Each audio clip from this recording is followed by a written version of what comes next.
Creating a video game that would try to stray away from mainstream genres in the market is a very risky move, but some companies like to take it. One of those companies is Capcom.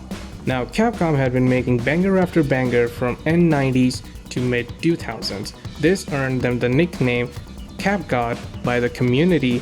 However, in the 7th generation, Capcom was making some very questionable decisions in their video games, earning them the nickname Crapcom. In the midst of all the chaos going in the 7th generation, Kazuhiro Tsuchiya, a guy well known for his works in the Mega Man games, and before leaving Capcom in 2023, he was the director of Street Fighter 6 and producer of Mega Man 11, wanted to make a game that would combine elements of Buddhism with science fiction, and he stated in his interviews that he really did not want the audience to have a complete knowledge of background in Buddhism to really understand this project.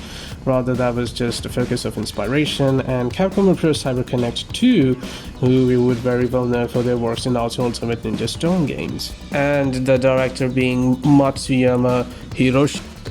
Being huge fans of anime, the developers of this game wanted to make a game that not only all type of gamers could easily approach and play, but at the same time they wanted to add that element which is usually found in shonen anime, where characters' anger, their motivation is what drives them to overwhelm their enemies and their obstacles and make them successful.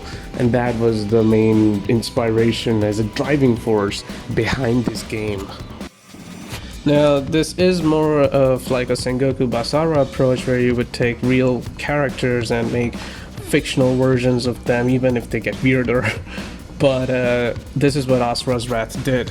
It took characters from Buddhism and gave it its own taste or its own fictional approach, and when all pieces of puzzle were put together, Asura's Wrath was born. For this experience, I will be playing the game on PlayStation 3, since I'm a huge fan of the XMB team and it's my main go-to console. The plot of Asura's Wrath is very simple. You have these impure creatures called Gomas who are impuring the world, and these gods must stand up and fight against them.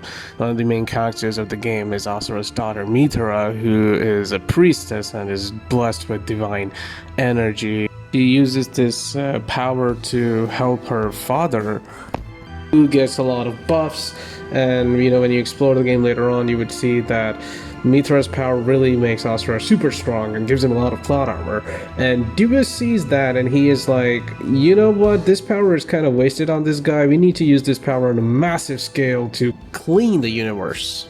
So our boy Deus comes up with a plan to kidnap Mithra and use this divine power to once and for all clean the earth and get rid of this impurity.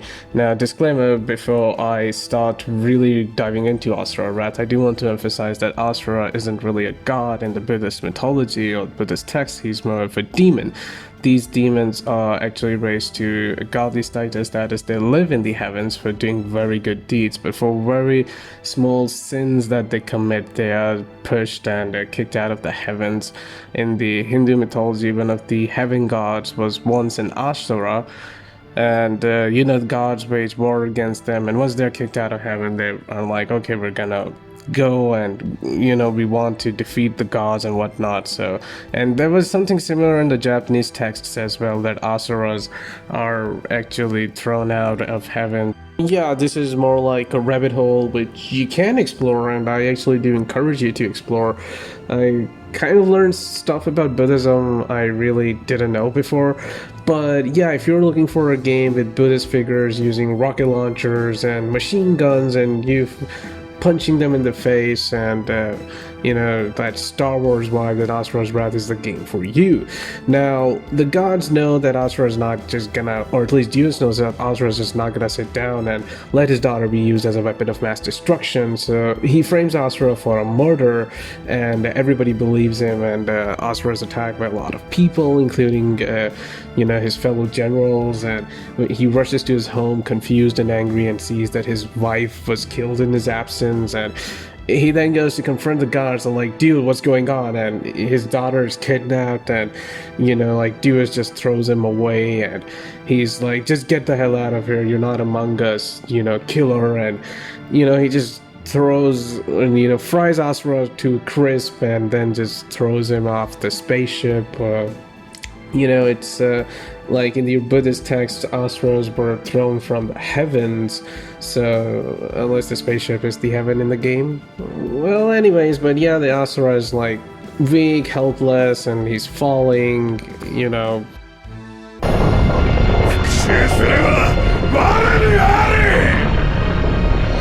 Asura Wrath does treat itself like an anime, and as you see Asura falling, the screen just freezes into to be continued like your traditional anime show. After Asura is thrown from the heavens, he is in hell, and the entire game is him getting out of hell.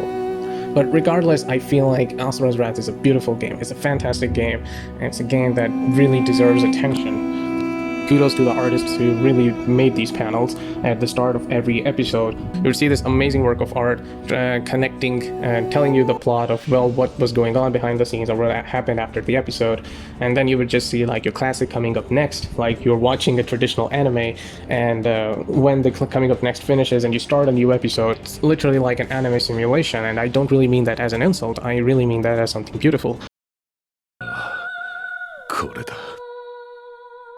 この言いようのない苛立ち、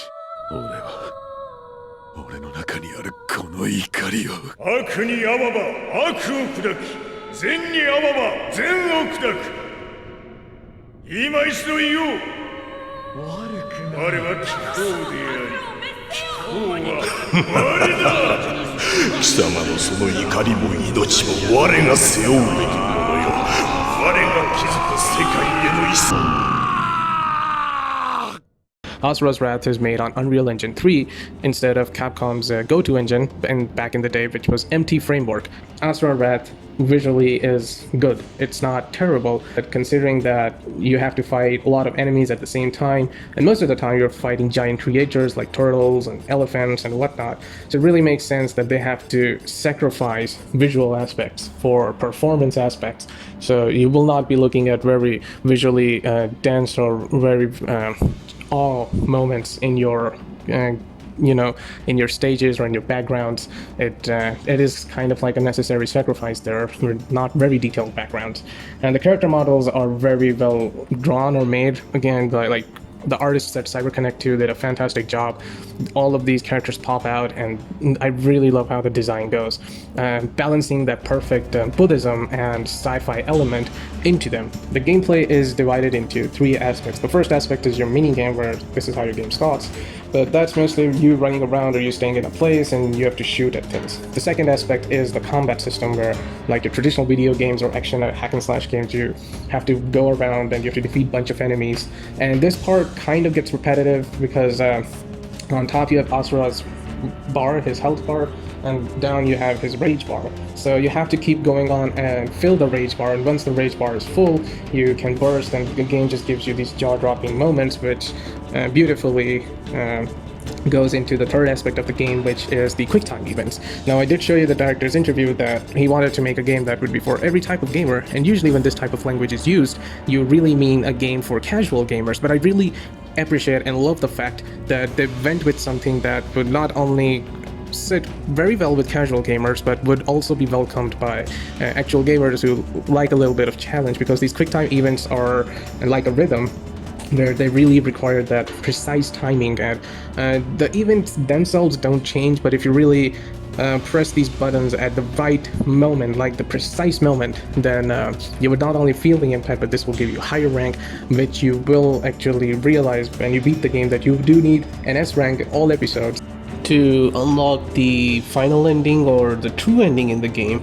But these ranks would also be rewarding you with extra health bars that can do different function, concept arts, and much more. Asura Wrath, despite sacrificing its visual aspects, does suffer from technical aspects, as there are a few frame rate drops and very high action scenes. There's crap ton of screen tearing. I think at this point even you would have noticed how much screen tearing this game has.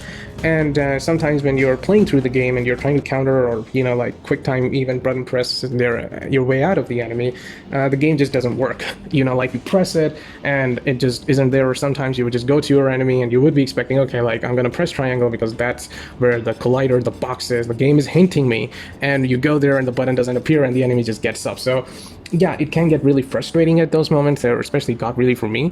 But Asura's Wrath is a very story-focused game, with gameplay taking a little bit of backseat. Besides Asura, you would also be playing as Yashahar, who is his brother-in-law, and honestly, this guy doesn't need an introduction.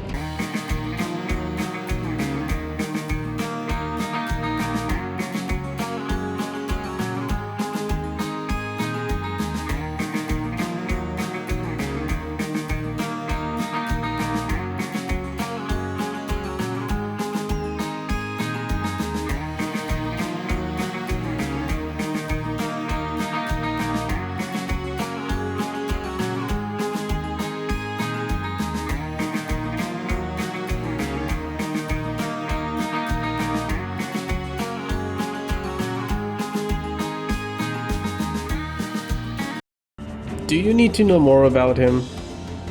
Yasha is really awesome. He is the complete opposite of Asura, as he's more cool-headed, he's more rational. Asura is more hot-headed, he has plot armor, he is angry, and you see this rivalry across Japanese medium like Naruto, Sasuke, Goku, Vegeta, even Capcom loves doing it, Dante and Virgil, and then there's just like so much depth in other characters as well. Here, like Asura Sensei is just one of the most coolest video game characters I've seen in a very long time, and his battle with Asura is one of the most jaw-dropping, the most craziest battle I've pretty much ever encountered in a video game. It is just like engraved in my brain like a scar on how much cool this is, as at the end he stretches his sword, like the fight in the moon, they pretty much destroy most of it, and then he stretches his sword, and the impact is so much that it just breaks Asura's arms, and he's being thrown inside the earth, and his master is like teaching him and mocking him, and here's like Asura just crashes into the earth, and the sword is still stretching, like it comes out at the other end of the earth, and then his master comes for a final blow, and you're like, oh, plot armor time, and you just like break the sword. And this is kind of like a spoiler, I'm sorry, but this is just so cool. I cannot just sit down and miss it. And yeah, when you talk about Deus, he's more like Ares in the Greek saga of God of War, where Ares' original plan, which you discover in God of War Ascension, by the way, was to dethrone Zeus and other Olympian gods and become the all-powerful deity. This is what Deus is actually doing. He's pretty much fooling everybody else. He wants to use all this, like this pure energy from Mithra, and he wants to become the all-powerful god and finally get rid of all the Gomas and all the impurity in the universe and Earth, and Asura and Yashahar in his way, so you pretty much try stopping them. This amazing duo, by the way, but the game never really got a true ending, and here's why.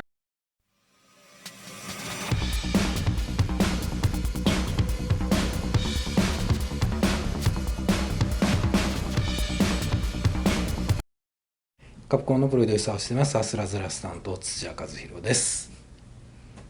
はい、アスラズラスの、開発を手掛けてますサイバーコネクト2代表の松山です。よろしくお願いします。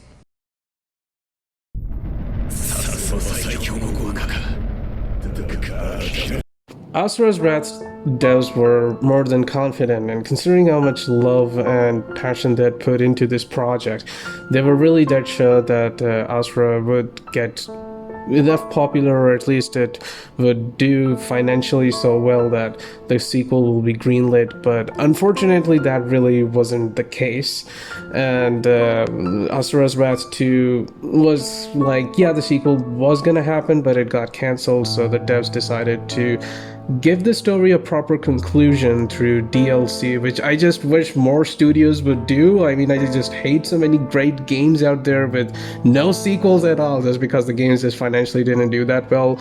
And Asura Wrath didn't sell very well in Japan, and of course it also didn't sell very well overseas.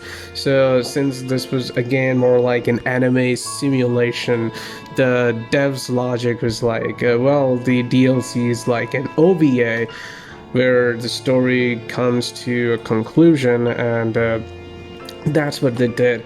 And the DLC is kind of worth it. I mean, I'm not gonna lie, like the first chapter is episode 11.5, which takes place between, as you guessed it, episode 11 and episode 12. And this is after Asura had this amazing battle with his master, and we can see that Asura's arms are cut off, and the Goma are just like destroying the earth, and Asura is using the last ounce of strength he has. And this is completely animated. There are just no gameplay sections in it. There are only QTEs, quick time events. So this is actually one of the most fun things I have experienced. I really wish more games would do stuff like this. This is just so wacky and it's so cool. It's like playing through an anime itself, and it's just so beautifully animated that I just look at this and I was like, I have to record this footage, because right now I just have to get those perfect QuickTime events, but I would just love to sit down and rewatch it over and over again, because oh my god, like, and most of the animes are actually made in 640p or actually lower resolution, and then they're upscaled at 720p or 1080p. So this looks so high quality, as if it was made in 1080p right from the start, because oh my god, this just looks fantastic. And Yashaha, he also gets kind of a similar treatment, where his episode was 15.5, and that was like when he was confronting Deus and other gods, like, guys, I think you guys are up to something, this is really wrong. And Deus is like, well, if you don't like it, then get the hell out of here. And Yasha's like, oh well, screw you, I'm gonna punch you in the face. And you get this really cool fight between them, and you're button mashing, and you're also like, your eyes are just treated with this beautiful 2D animation at the same time. It's just really fantastic, and it just really got me. Like, I love it. Money worth spent.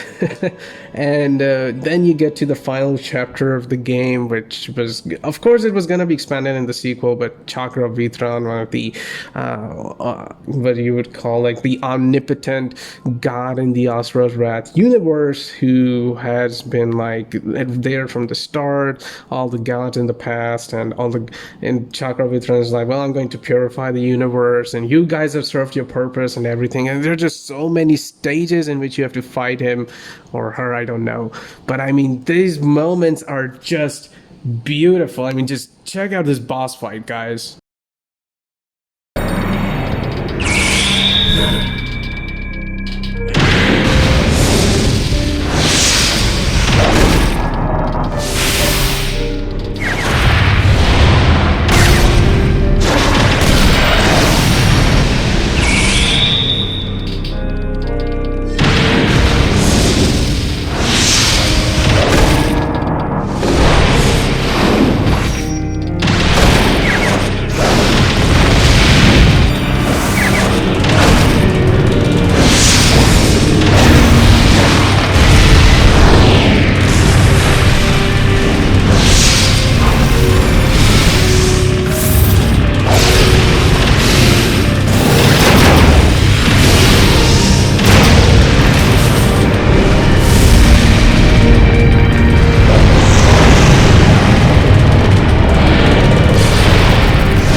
So much beauty into it. Like, you were just fighting him with the chakra Vitran creating all the suns and nova stars and throwing at your face, and your final battle is in the void of like this infinite nothingness. Which the devs actually were clever. Like, the boss fight was just so intense, and it was all, at the same time, a very raging and very satisfying boss battle, that they were like, let's just have a boss battle in a completely void zone with little to no technical hiccups. And the ending of Asura Wrath is so peaceful and so sad at the same time. And then you have the lost episodes where like Street Fighter characters come crashing into the world of Asura Wrath, starting with Ryu, of course. He's the entire protagonist of like the lost episode 1, and first you fight him in a 2D format like you would do in Street Fighter, and once you do that, Ryu just turns into evil Ryu, and you guys take the battle to the moon, and then you fight evil Ryu in a traditional Asura Wrath fashion. And this boss fight was just, again, so crazy, and it was just like, this was actually like, the amount of love and passion the devs had put into it, from character designs to these boss battles to the Street Fighter crossover, it baffles me Asura wasn't a character in the next Marvel vs. Capcom game, which was Marvel vs. Capcom Infinite, of course, back in the day. We're definitely going to get Marvel vs. Capcom 4 at this point. But, once you fight Evil Ryu, Akuma shows up, and he's like, oh, what the fuck, I'm gonna kill you all. And everybody's like, who the hell is this guy? And then Akuma comes with all his glory.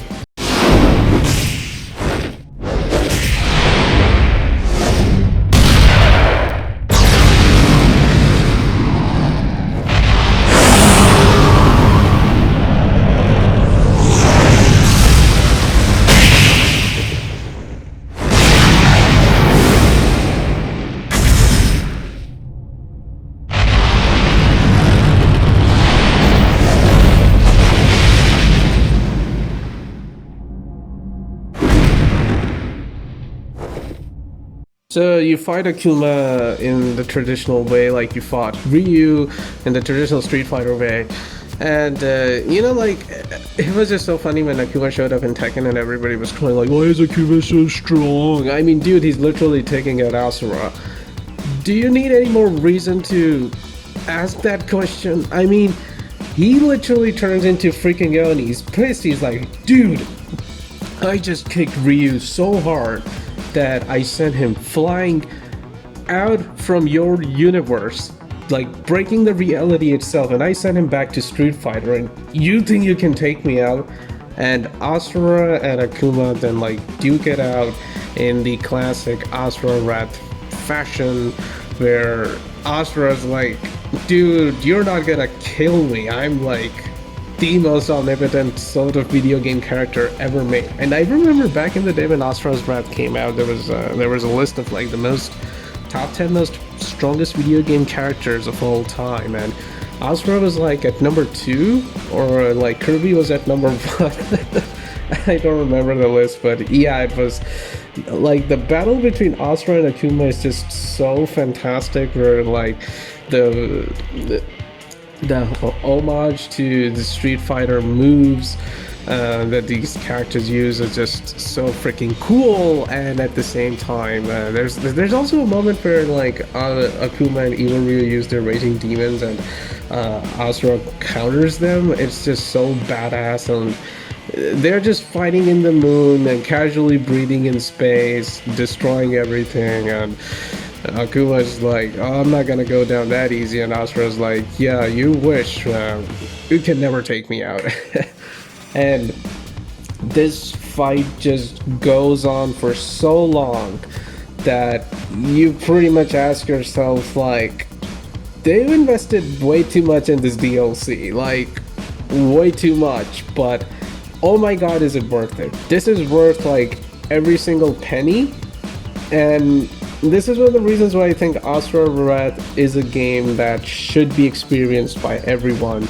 Like, this battle goes on for like 500 years, and these two are still fighting.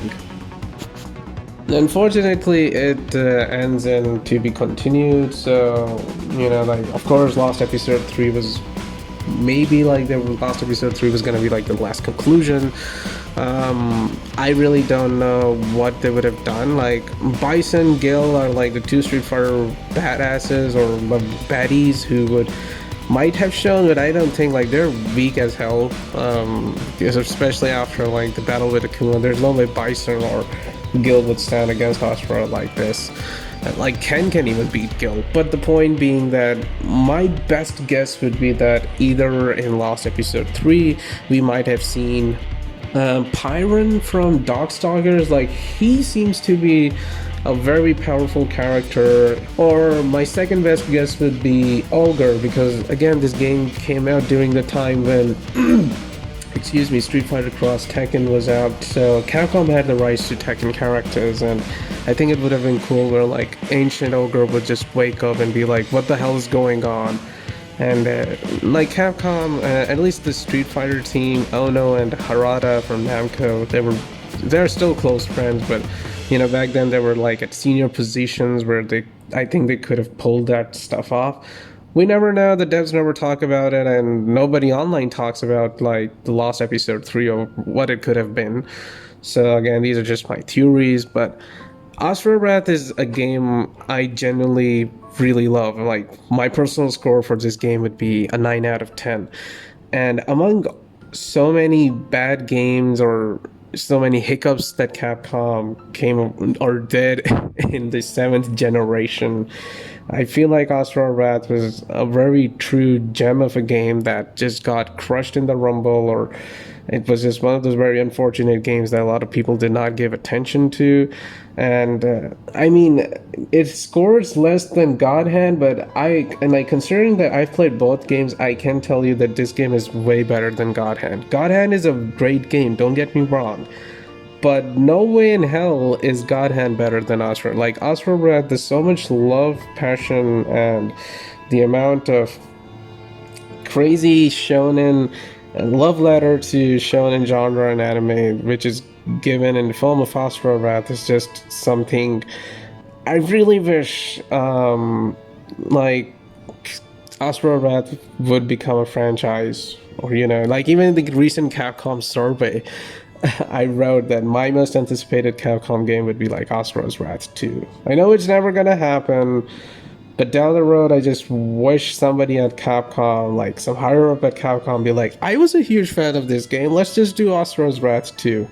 That would be awesome. And thank you so much. This review has been really long. My audio has been weird because I got really sick, and I had to re-record some lines because they were just not that good. But thank you so much. This has been so long, and I have to travel tomorrow. So until next time, Radio J37 out. アスラースのリマスターはいつですか？あと同じような質問で、アスラズラース2もしくはリメイクリマスター、可能性ありますか？